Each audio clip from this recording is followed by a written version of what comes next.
seluruh hadirin, juga dari komunitas KDW Provinsi Jawa Tengah yang saya hormati. Alhamdulillah pada pagi hari ini kita akan laksanakan diskusi publik dengan tema mengukur komitmen pemerintah Provinsi Jawa Tengah terhadap pendidikan keagamaan. Kegiatan ini kerjasama antara fraksi Partai Kebangkitan Bangsa Provinsi Jawa Tengah dan KDW, Kelompok Diskusi Wartawan Jawa Tengah. Dilaksanakan pada hari Senin 14 Maret 2016 dengan rangkaian susunan acara sebagai berikut.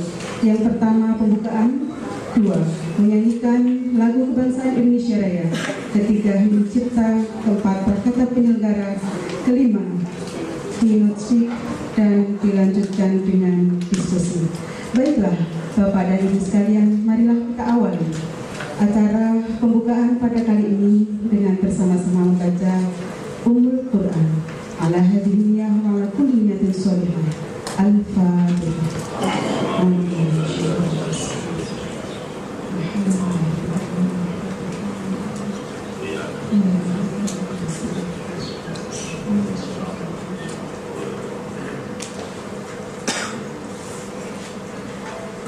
Menyanyikan lagu kebangsaan Indonesia Raya.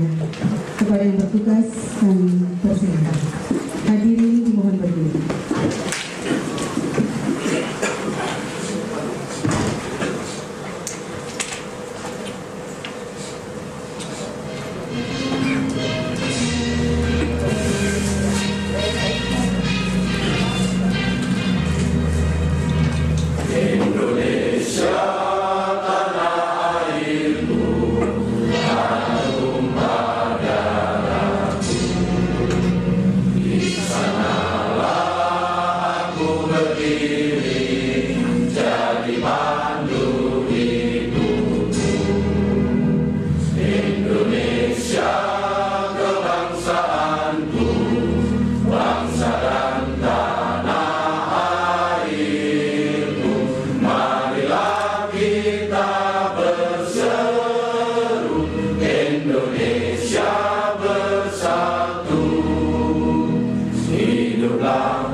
Hadirin dipersilakan duduk kembali.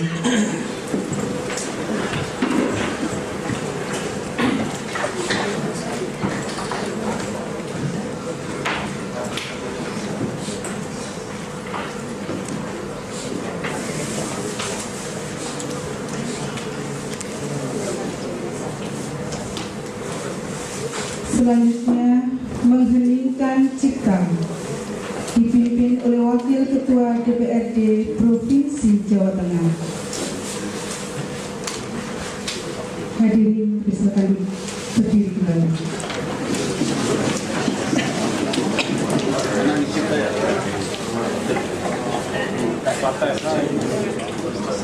Untuk mengenang, menghormati jasa-jasa para pahlawan kita, para masyayikh, para leluhur, dan juga rekan-rekan seperjuangan kita di PKB yang telah mendahului,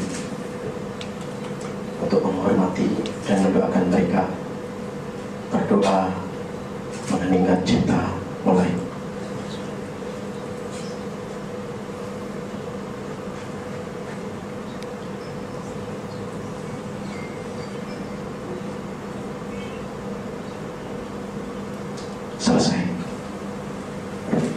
Terima kasih. Dipersilakan dulu. Prakata penyelenggara yang terhormat Ketua Fraksi Partai Kebangkitan Bangsa Provinsi Jawa Tengah, Bapak M.H. Wicaksono, dipersilakan.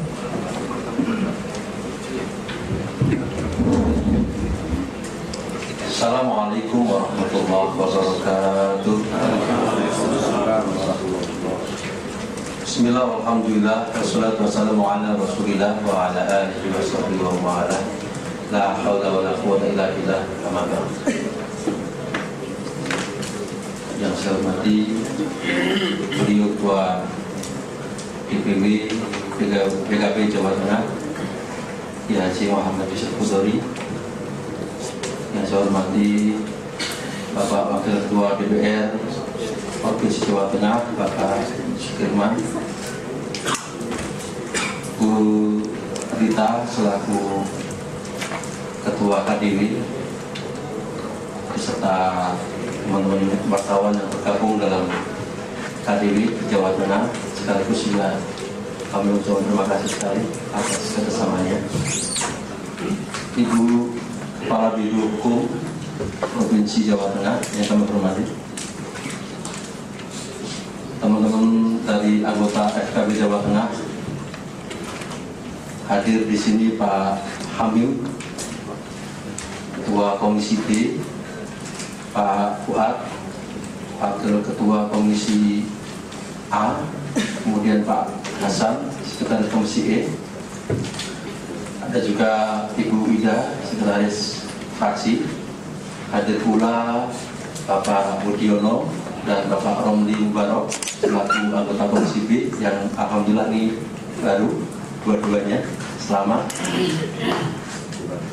Pak Zen ADV selaku anggota Komisi E dan Bu Rosida selaku Komisi C yang saya hormati, serta tidak lupa sahabat-sahabat seperjuangan, sepergerakan, ketua dan sekretaris fraksi PKB se-Jawa Tengah yang kami banggakan. Alhamdulillah pada siang hari ini kita bisa berkumpul di salah satu ruang, biasanya ini ruang untuk banggar di DPRD Provinsi Jawa Tengah, dalam rangka bekerjasama dengan KDW menuntaskan, membicarakan tentang satu atau dua topik yang hari ini salah satunya, terutama tentang masalah hibah, adalah salah satu topik yang sangat memprihatinkan bagi anggota DPR, terutama DPR Provinsi dan DPR Kabupaten se-Indonesia, terutama berkaitan dengan Undang-Undang 23 pasal hibah, termasuk turunan terkait dengan itu di kebijakan baik provinsi maupun kabupaten. Para bapak ibu semuanya yang saya hormati, termasuk para tamu undangan semuanya, dan teman-teman mungkin mahasiswa, UKP dan semuanya, perlu kami sampaikan bahwa diskusi ini merupakan tindak lanjut dari obrolan kita dengan teman-teman KDW, dan diskusi ini juga oleh KDW diskusi yang memutar di semua fraksi, dan kita ketempatan pada siang hari ini. Ada dua topik yang, ada dua tema yang ingin kita perbincangkan, termasuk juga dengan menghadirkan Bapak Ibu Kepala Biro Hukum dan Bapak Kepala Biro Bina Mental, serta juga nanti Rawuh Gus Rozin dari RNI. Tema pertama adalah tentang hibah, yang tadi kami sudah sampaikan bahwa tema ini tadi kami sampaikan sangat memusingkan kita, terutama anggota Dewan, terkait dengan aspirasi utamanya lagi bagi PKB adalah yang terkait dengan sosial dan pendidikan serta keagamaan. Hari ini mungkin seperti kami, semenjak kami dilantik, sampai sekarang, bahwa kemudian aspirasi yang terkait dengan keagamaan mesti kita masukkan, tetapi sampai hari ini belum pernah ada, Pak Safi ini sampai tertawa ya, belum ada sama sekali yang bisa kita cairkan seperti itu. Kemarin upaya-upaya yang dilakukan oleh fraksi PKB Jawa Tengah, baik melalui diskusi, melalui paripurna dan sebagainya, sudah berupaya bagaimana agar ketentuan-ketentuannya menjadi lebih mudah, walaupun tentu tidak melanggar Undang-Undang 23. Pak Gubernur sendiri lama sekali, dan alhamdulillah masalah hibah ini kita sudah mendapat kabar dari PBNU, terutama terkait dengan surat edaran dari Mendagri tentang badan hukum NU yang sudah diakui bahkan sebelum Indonesia lahir, dan ini sudah tidak perlu lagi semua ormas, badan otonom, semua badan otonom maupun lembaga di lingkungan terutama untuk kemudian perlu mengajukan badan hukum sendiri. Itu pertama yang perlu kami sampaikan. Yang kedua, kita ingin juga dengan kehadiran Bapak Ketua dan Sekretaris Fraksi PKB di Jawa Tengah, untuk juga kita dapat menerima masukan tentang proses yang sudah terjadi kaitannya dengan Perda Pendidikan Keagamaan. Mungkin 1-2 desa, 1-2 desa kabupaten sudah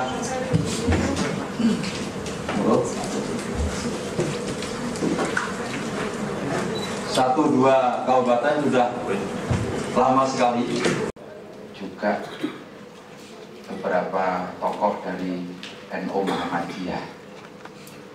Saya ingin memulai ini sebagai satu serius bagi saya.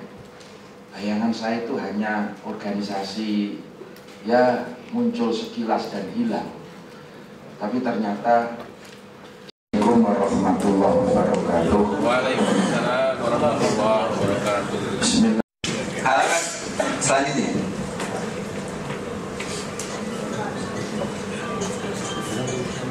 Kita pakai halaman yang terakhir dulu supaya lebih cepat.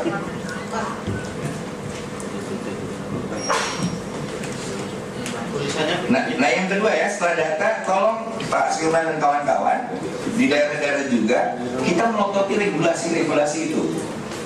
Kita sering, PKB ini kadang-kadang sering malas. Saya kebetulan anggota Balik berapa bulan itu, kita ketinggalan untuk berdiskusi, berdebat soal regulasi, sehingga tiba-tiba banyak hal ya orang bertanya, PKB di mana? Padahal ada poin-poin penting. Ada poin-poin penting ketika kita ngomong soal dana aspirasi itu yang hari ini masih dipending. Salah satu pertempuran saya 2 hari itu adalah memasukkan kalimat pesantren, madrasah, masukkan kalimat ustadz, majelis taklim. Itu bukan hanya sekedar kita berjuang atas nama ini, tapi betul-betul kalau kita bedah di kementerian-kementerian itu menemukan nama-nama itu sulitnya minta ampun. Nah, begitu pula kita sering sekali dibodohi, dimanipulasi, didiskriminasi lewat regulasi-regulasi yang justru kita buat sendiri. Itu yang perlu, poin kedua.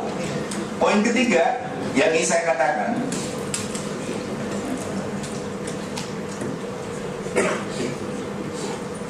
di halaman selanjutnya Bapak bisa lihat betapa minimnya anggaran untuk madrasah kita dan lain sebagainya.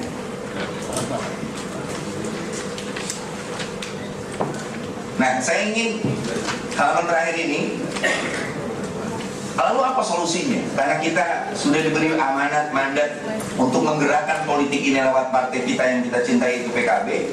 Solusi yang pertama adalah membuka tafsiran yang fleksibel atas regulasi otonomi daerah dan desentralisasi pendidikan, sehingga pemerintah daerah memiliki landasan yang kuat untuk turut serta membangun madrasah, bukan hanya sekolah. Ini tafsiran ini perlu dibangun. Bagaimana menafsirkan regulasi-regulasi ke daerah, sehingga jangan sampai ada bupati, ada gubernur yang akhirnya dia berpegang teguh kepada sebuah regulasi untuk lalu kita tidak bisa masuk sama sekali. Ini tolong dibahas lebih dalam, dielaborasi. Yang kedua, kalau solusi pertama tidak bisa, maka dana transfer ke daerah dikurangi. Padahal Bapak, dana transfer daerah itu akan ditambah 80-20. Jadi dana itu akan masuk 80 ke daerah, pusat itu hanya 20. Jadi sebenarnya nanti bapak-bapak yang lebih lincah, yang lebih punya ruang daripada kami di pusat. Walaupun dari sisi gaji anggota DPR pusat sekarang lebih gede Pak daripada DPR. Jauh. Jangan dibuka. Kalau di sini katanya sulitnya minta ampun. Nah, pertarungan kita nanti di Bappenas Pak. Kemarin tiba-tiba Kemenq itu memotong dana untuk Pendis 3,5 triliun. Itu yang mengakibatkan dana invasin dan dana honorer itu tidak bisa terbayarkan dalam 1 tahun. Sayangnya kita punya Menteri Agama yang terlalu meriai, bukan petarung. Kita butuh kader-kader PKB, kita butuh nanti eksekutif dari PKB, jadi gubernur kayak, jadi bupati dan sebagainya. Tapi yang petarung benar-benar tahu kondisi ini Pak. Kita punya Menteri Agama yang dia sama dirjen aja kalah, sama direktur aja dia diem. Akhirnya ketika kita serang habis-habisan, dia kebingungan dan secara apologetis dia menjawab tanpa fakta. Akhirnya saya bilang, Pak Menteri, Anda tidak perlu menjawab, Anda tidak mengerti uang ini hilang kemana dan lain sebagainya. Nah itu yang ingin saya katakan. Yang terakhir, solusi terakhir yang saya tawarkan ini adalah gaji pendidik dan tenaga kependidikan itu dititipkan di daerah. Udah daerah lagi. Itu solusinya. Daripada kita kebingungan dan sebagainya, nanti ada dana-dana yang kalau Kementerian Agama kan langsung tidak otonomi daerah kayak gitu. Nah itu dititipin aja, termasuk Dikbud dan lain sebagainya. Ini problem ini sangat sulit Bapak. Nanti saya sudah ngirim makalah yang pertama, lalu yang kedua itu data-datanya tunggal. Nanti makalah ketiga saya akan saya kirimkan. Itu kita bisa belenjeti bagaimana anggaran itu, pertarungan soal anggaran. Sekali lagi kata kuncinya adalah bagaimana kita memperjuangkan keadilan anggaran. Satu, yang kedua bagaimana kita hari ini memelototi regulasi-regulasi yang muncul di daerah. Dan yang ketiga, kita harus mampu menawarkan argumen bagaimana sesungguhnya data yang real madrasah dan lembaga-lembaga pendidikan agama di daerah. 3 poin ini yang bisa saya sampaikan. Sekali lagi terima kasih kawan-kawan PKB di Jawa Tengah. Mudah-mudahan kita terus diberikan kekuatan untuk memperjuangkan anggaran ini. Assalamualaikum warahmatullahi wabarakatuh. Saudara dan ibu sekalian, banyak sekali bahan yang bisa nanti kita diskusikan. Dan sebelum kita lanjutkan ke forum diskusi dan sebelum kita akhiri pembukaan ini, akan disampaikan saudara mata kepada yang terhormat Bapak Ketua DPW PKB Jawa Tengah dan Bapak Wakil Ketua Fraksi DPR RI untuk bisa menerima cenderamata dari Ketua Fraksi Partai Kebangkitan Bangsa DPR Jawa Tengah.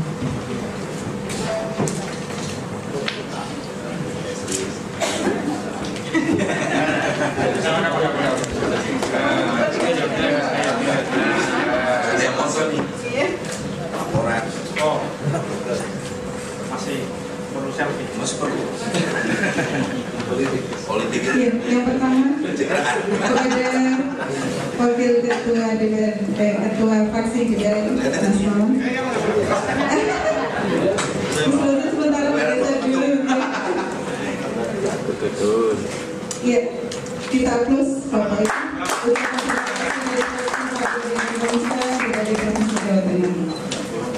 Yang kedua, kenang-kenangan diserahkan kepada Ketua DPW PKB Jawa Tengah.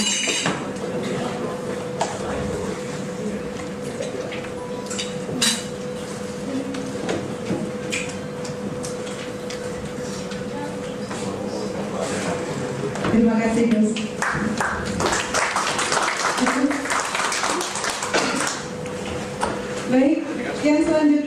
sebelum kita memasuki diskusi, karena di sini sudah hadir 4 narasumber, maka kenang-kenangan juga akan disampaikan sekarang.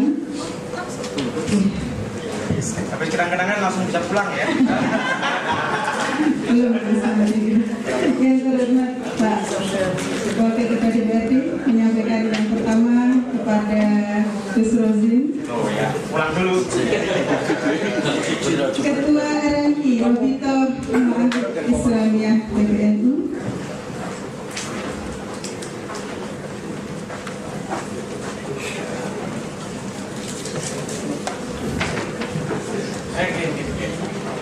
Ada yang mau tuh? Ya, terima kasih Gus.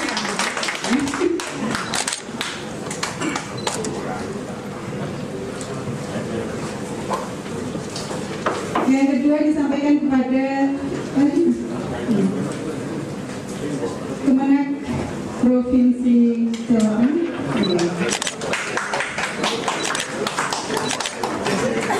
Selanjutnya kepada Biro Hukum.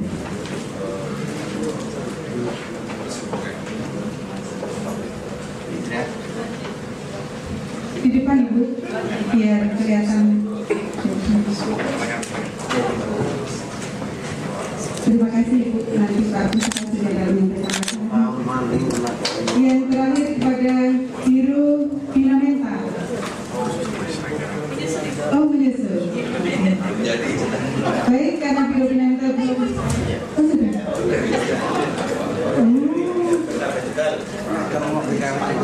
Mohon maaf. Monggo Bapak untuk bisa menerima kenangannya terlebih dahulu. Baik, terima kasih atas kerjasamanya kepada. Baiklah Bapak dan Ibu sekalian yang saya hormati, kita lanjutkan acara kita. Dan untuk diskusi kali ini akan dimoderatori oleh Bapak Ali Arifin, Kepala Des Info Jateng SM atau Suara Merdeka, dan sekaligus sebagai Ketua Dewan Etik KDW Jawa Tengah. Dan kepada para narasumber kami persilakan untuk menempatkan diri dari Kemenak, dari Biro Hukum dan Bina Mental.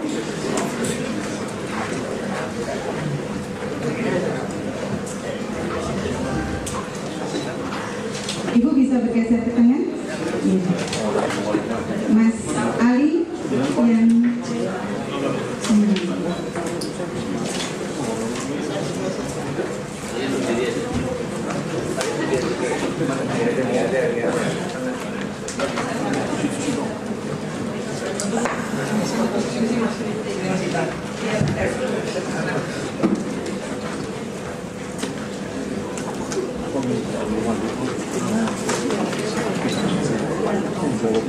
baik, karena audiens sudah siap, para narasumber siap, dan moderator siap, maka sepenuhnya kami serahkan kepada Mas Ali Arifin selaku moderator. Silakan.